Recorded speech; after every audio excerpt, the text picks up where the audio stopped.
Presidente, arranquemos. Yo hoy decía que la noticia más importante del día es la tapa de una revista, que es la revista The Economist, que pronostica una hambruna para el mundo. Es decir, una falta, incluso la ilustración son 3 espigas de trigo, y lo que plantean es, bueno, como está la guerra en Ucrania, no hay los productores, el trigo se produce mucho menos, cerró la exportación la India, o sea, mucho menos aún, y eso ha hecho subir el precio a niveles exorbitantes, el doble del promedio histórico. Y yo decía hoy que la Argentina tiene un excedente enorme de alimentos y de trigos, y sin embargo esa ventaja no se está expresando en los precios en Argentina, porque los precios vuelan. Y que en este contexto, esa es mi opinión, correspondería explorar de nuevo la posibilidad de aumentar retenciones. ¿El gobierno analiza eso en algún sentido? ¿Lo tiene descartado porque no funciona económicamente, o lo tiene descartado porque políticamente es inaceptable por la sociedad, el poder, los medios, el sector agropecuario, la oposición, etcétera? A ver, tocaste muchos temas, todos importantes. Este viaje que yo hice a Europa, que muchos se preguntaron para qué fue un viaje que hablé con Macron, le pedí verlo. Él es actualmente el presidente de la Unión Europea. Él me recomendó que hable con Scholz, que es el presidente del G7, y así le pedí a Scholz una reunión, coordiné una reunión con Scholz en 48 horas, arreglé con Macron para verlo después de Scholz. Previamente pasé por España, porque siempre nosotros tenemos esa relación que privilegiamos con España. ¿Y qué fue? ¿Con qué me encontré yo? ¿Cuál fue mi planteo? Mi planteo fue, miren, el mundo central no está advirtiendo que esta guerra no es una guerra entre Rusia, Ucrania, Rusia y la OTAN. Esta guerra está afectando absolutamente a todo el mundo. Inclusive hice una declaración, creo que en la ocasión de hablar con Scholz, después de la reunión con Scholz, donde yo dije que las sanciones contra Rusia estaban repercutiendo en todo el mundo, y eso es estrictamente cierto. Muchos interpretaron acá que me quejé de las sanciones que le imponían a Rusia. Bueno, lo que hice fue una descripción objetiva de lo que está pasando. Que Rusia y Ucrania hayan salido del mercado por sanciones económicas le resta al mundo el 35% del trigo exportable, y si a eso se le suma India, que ha decidido suspender las exportaciones para garantizarse el trigo para su gente, eso supone que ha salido el 50% del trigo que se exporta en el mundo, del mercado. Con lo cual hay que esperar 2 cosas: que falte mucho el trigo y que el trigo sea muy caro. Y allí empieza a generarse un problema que ya no es de Rusia y Ucrania, de Rusia y Europa, de Rusia y Estados Unidos, es un problema del mundo. Y lo que quise fue llamarle la atención a los 2 grandes líderes europeos, presidente del G7, presidente de la Unión Europea, y decirles: miren, están haciendo un daño incalculable en el sur del mundo, en África, en América Latina. Nos encaminamos a un tiempo de grandes hambrunas si es que ustedes no paran esto. Parar esto es parar el fuego, recuperar la paz y producir alimentos para todo el mundo. Ese problema que se da, que efectivamente fue mi planteo global, y yo establecí, les dejé una propuesta de cómo yo creo que hay que encarar todo este problema,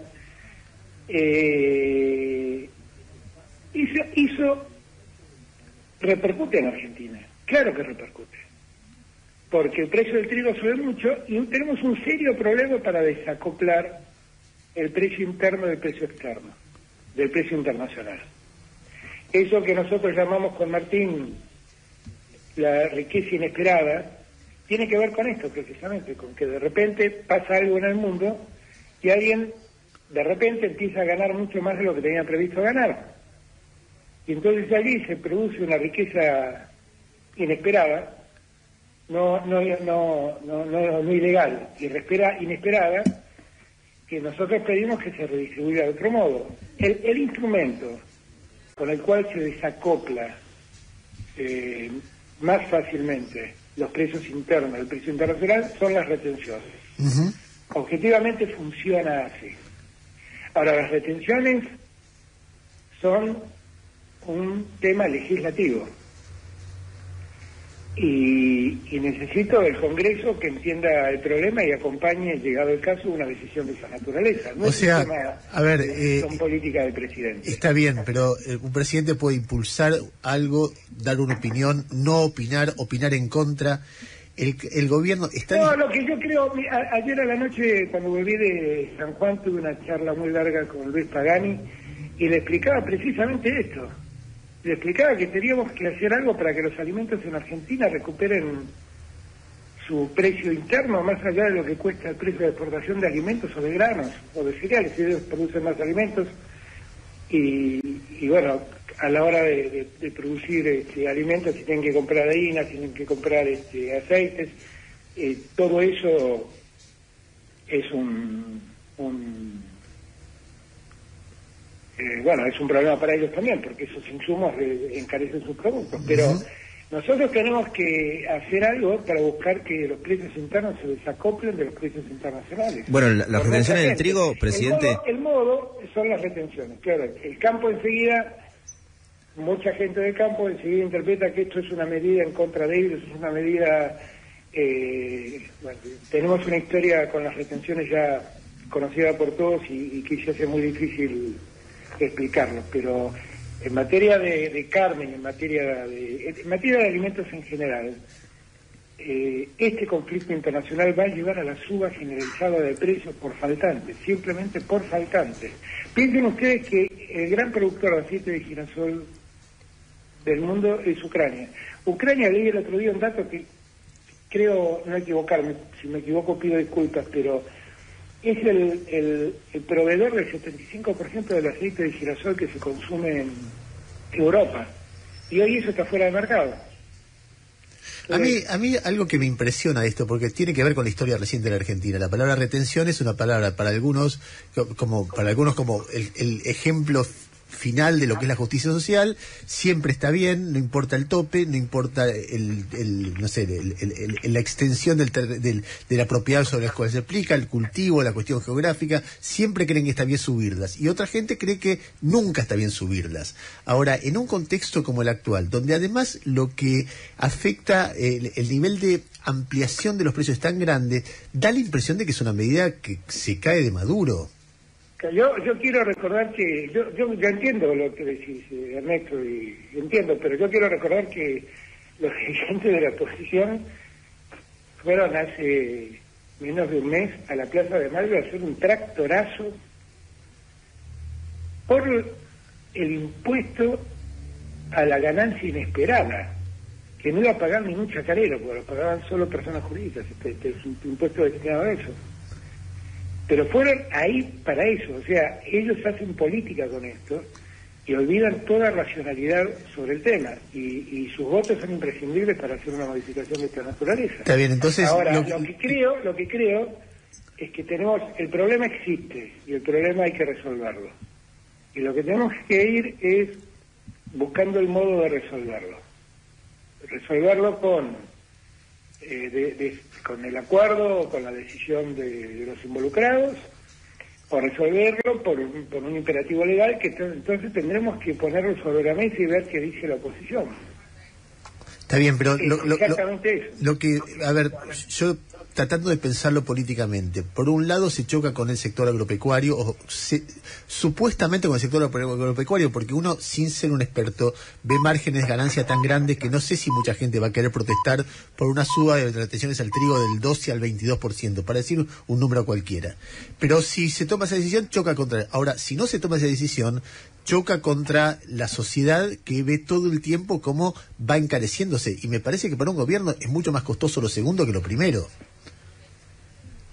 Sí, yo lo entiendo eso, yo lo entiendo y entiendo también el análisis y entiendo que la necesidad de que tengamos que prestarle mucha atención a este tema y agoto todas las posibilidades que tengo para que, viendo la dificultad política por la forma en que la oposición opina, de poder ir por el andarivel que vos proponés, Por eso intento hablar con los actores y pedirles que busquemos un mecanismo para que internamente los precios no suban como los precios internacionales, porque tampoco se justifica eso, ¿eh? Ahora hay que aclararlo, ¿no? Porque gran parte de la producción en Argentina se hace en pesos y me van a decir que los fertilizantes subieron, es cierto, pero no subieron lo que subió el precio internacional del trigo finalmente.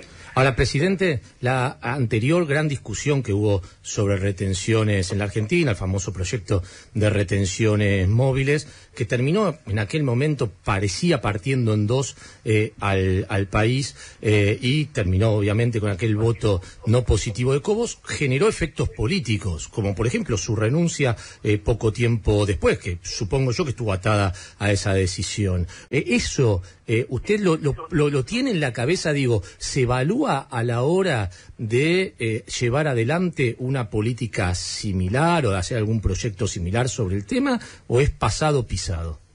No, Gustavo, el pasado sirve mucho para aprender, básicamente para eso. Uno tiene que mirar para el futuro. Yo detesto mirar el pasado, pero sí del pasado toma toda la experiencia que he vivido.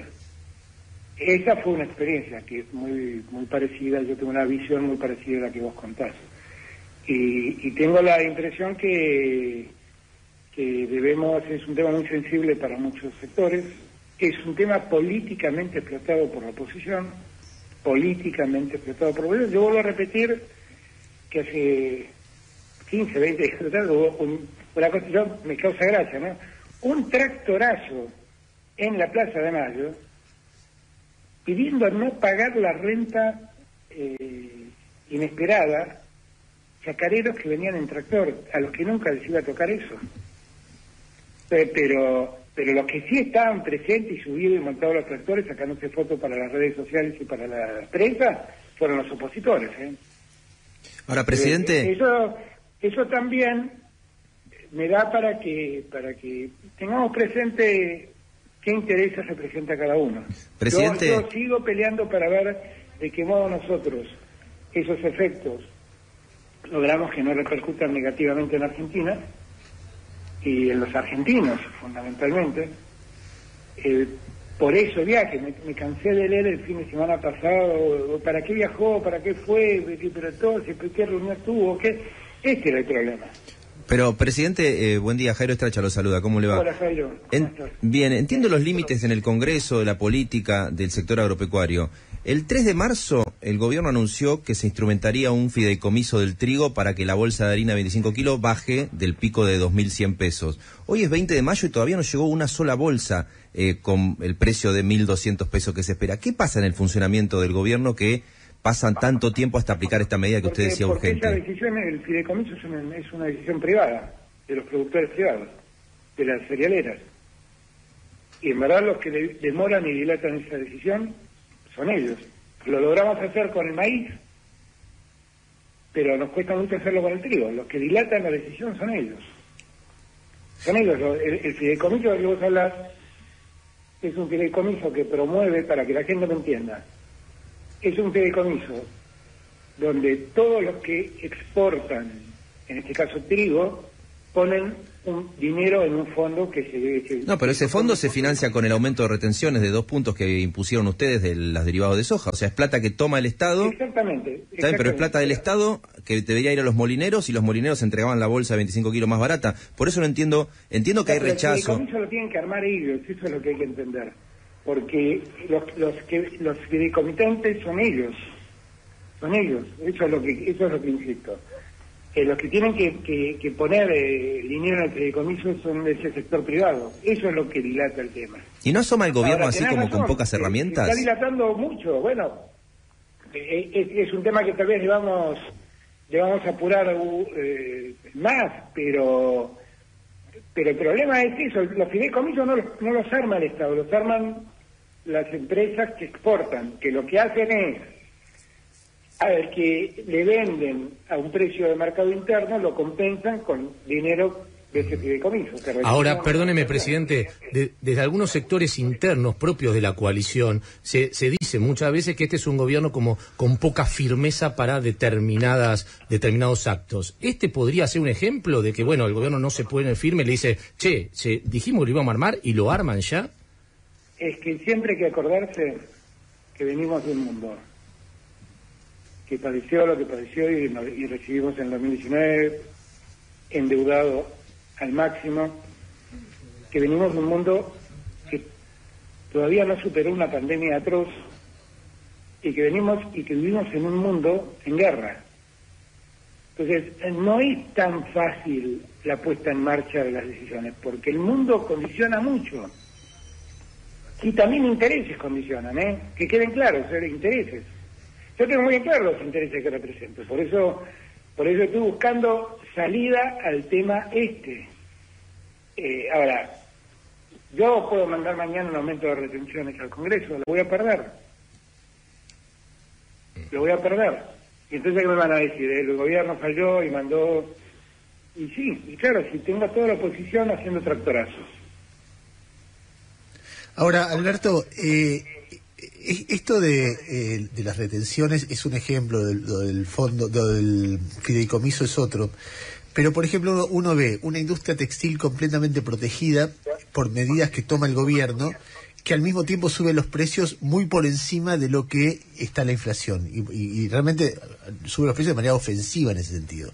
Uno ve una industria hotelera que también sube los precios por encima de la inflación cuando el gobierno la ha subsidiado casi como a ningún otro sector de la economía.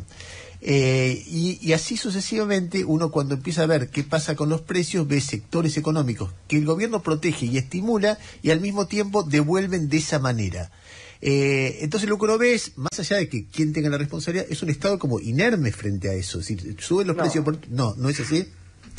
No, a ver, efectivamente nosotros tenemos un problema con la suba del precio de los textiles que es histórico, Es histórico. Ahora, también es cierto que en la cadena de producción de los textiles aparecen múltiples actores y que los precios generalmente terminan incrementados en el comercio, no tanto en la producción. Y ahí hay un problema muy serio, porque ir a cada boca de expendio es un problema. Cuando uno llega al comerciante, además el comerciante le dice que le aumentaron el alquiler un montón, que tiene que pagar salarios, y puede explicar un montón de argumentos. El tema del textil es un tema histórico en la Argentina, no es de ahora, Es la típica actividad que uno dice, ¿cómo es esta historia? Yo los protejo, no dejo entrar producción elaborada de China, pongo un ejemplo de ropa donde se hace ropa y entra ropa a menor precio, y los precios no paran de subir acá. Ese es justamente el tema textil, es el tema por naturaleza que tiene que ver con un problema estructural de cómo funciona la Argentina y cómo funciona ese sector. Y alguien que está fuera del gobierno, ¿no podría decir...? Ayer con Martín Guzmán lo tocamos puntualmente ese tema, porque es increíble. Yo recorría en la campaña del 2019 Catamarca, La Rioja, y veía las industrias textiles, estaban todas cerradas. Me contaban, alguna vez me contó alguien que fue a pedir ayuda al Ministerio de la Producción del anterior gobierno y que le recomendó que hiciera su ropa en Vietnam y la hiciera etiquetar allá y la trajera de allá, que era la reconversión que debía hacer. Nosotros eso lo dimos vuelta y hoy la producción textil es impresionante. El gobernador de La Rioja me dijo que en un mes está haciendo el lanzamiento de una empresa nueva con no sé cuántos puestos de trabajo, qué cantidad de producción de hilados.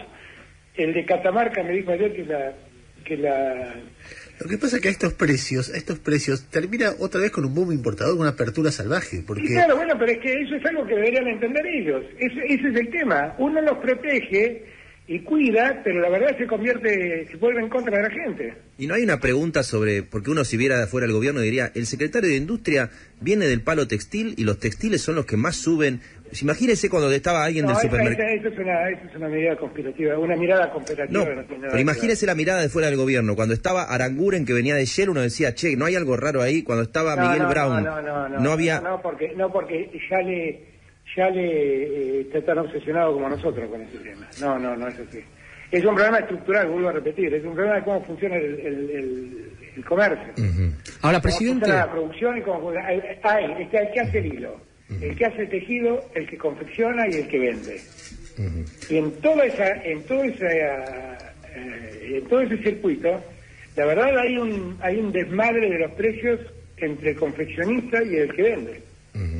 Un desmadre muy grande. Ahora, presidente, uno lo escucha a usted, lo escucha al ministro de Economía, Martín Guzmán, lo escucha al ministro Culfas, y da la sensación de un país que está avanzando, ¿no? Y se miran algunos números macroeconómicos y uno dice, bueno, la macroeconomía, pongámosle que tiene números aceptables, pero después cuando uno va, y no sé si eso ustedes lo verifican, al mundo micro, a la gente dice, está todo bien, pero a mí no me llega.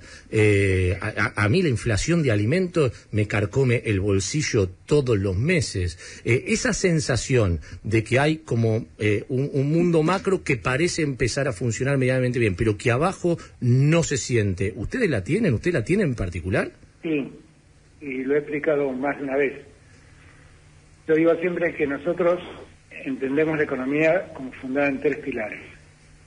Un pilar productivo que crece y no para de crecer. En el primer trimestre de este año creció 6,1 la actividad económica. Un pilar que tiene que ver con el trabajo, y eso, gracias a Dios, se va recuperando bien. Hemos creado más de 1.100.000 puestos de trabajo formales en el último año. Hoy hay un acto al que voy a ir al mediodía de la UOCRA, donde la UOCRA celebra que tiene más de 420.000 trabajadores de la UOCRA, récord en la historia del trabajo de la UOCRA. Todo esto es cierto.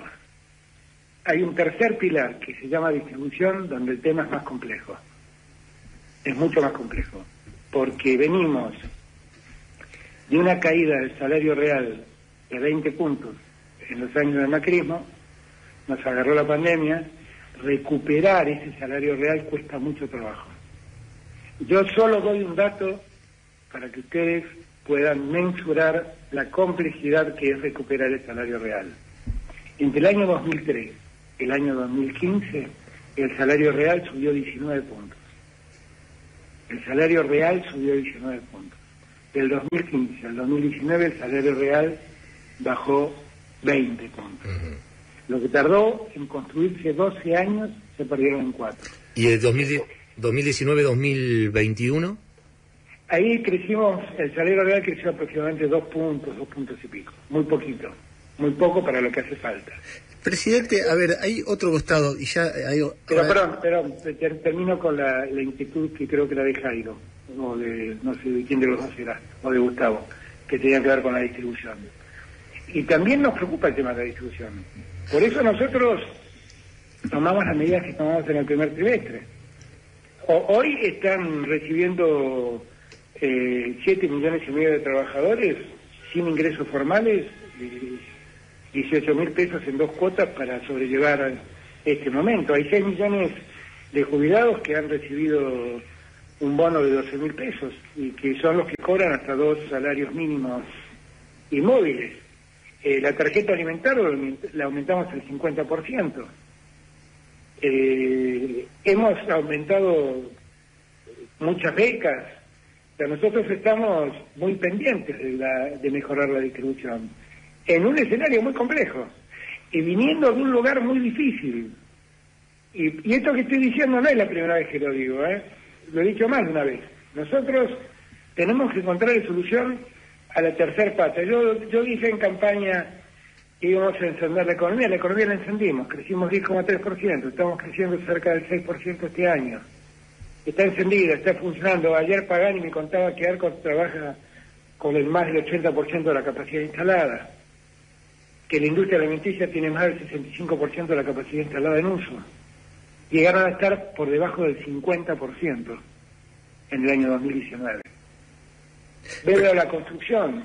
Estamos construyendo en este momento 120.000 viviendas en todo el país. El mes que viene vamos a entregar la vivienda 50.000 que construimos y entregamos. Hemos dado 50.000 créditos para la vivienda. Hay 4.600 obras públicas desarrolladas a lo largo de todo el país en este momento en ejecución. Presidente, la economía está funcionando, está desarrollando, pero lo que no estamos logrando es que la distribución del ingreso se mejore. Y termino con esto, Ernesto, y por ese mismo motivo, nosotros hemos decidido mantener abiertas las paritarias para que los salarios le ganen a la inflación. Y por eso trabajamos para que los jubilados no queden atrás de la inflación. Lo que le voy a decir, presidente, ya metiéndome un cachito en los conflictos políticos de la Argentina, que entre todas las críticas que hizo la vicepresidenta al gobierno en las últimas semanas, una de ellas tiene que ver, tenemos un plan exportador y no crecen las reservas. Y cuando uno pregunta, incluso economistas que están cerca del gobierno, algunos lo han dicho públicamente, manifiestan una preocupación por lo que perciben cierta displicencia en la administración de los dólares de la Argentina. Me refiero a que la cantidad de dólares que se van por importaciones hoy es mucho más alta en proporción al PBI que en cualquier otro momento de los últimos 6, 7, 10 años, que la cantidad de dólares que se van en términos de para que las empresas paguen sus créditos externos son más altos que en cualquier otro momento, y que eso hace las dos cosas, que teniendo récord de exportaciones, el Banco Central no crezca en reservas. Y entonces, hay como cierta preocupación respecto de eso, que no es solo de Cristina, sino de mucha gente que está viendo, ¿por qué se van tantos dólares? ¿Por qué si, por ejemplo, hace unos meses, el presidente del Banco Central dijo, nosotros aspiramos a tener 5.000 millones de dólares de importaciones, en el registro de ayer hubo 6.600, estamos hablando en términos mensuales. ¿No está viendo eso, cierta displicencia en la administración de los dólares? Yo creo que no. Yo creo que eso se explica de otro modo, porque todo lo que se dice tiene una parte de verdad. O sea, efectivamente en el primer año, en el 2020 y un poquito del 2021, hubo una demanda de dólares para pagar deudas externas a empresas privadas. Eso ya prácticamente va feneciendo, ese tema va poco a poco cayendo y desapareciendo. Más del 80% de los dólares que salen del Banco Central son para pagar insumos de una economía que no para de crecer y que necesita de insumos industriales importados para poder seguir produciendo en Argentina. Mire, tenemos en este momento un boom en la venta de autos, en la producción y venta de autos en Argentina, y en la exportación de autos, porque hemos ganado mercados nuevos. Y cuando uno mira, la mitad de un auto es importado.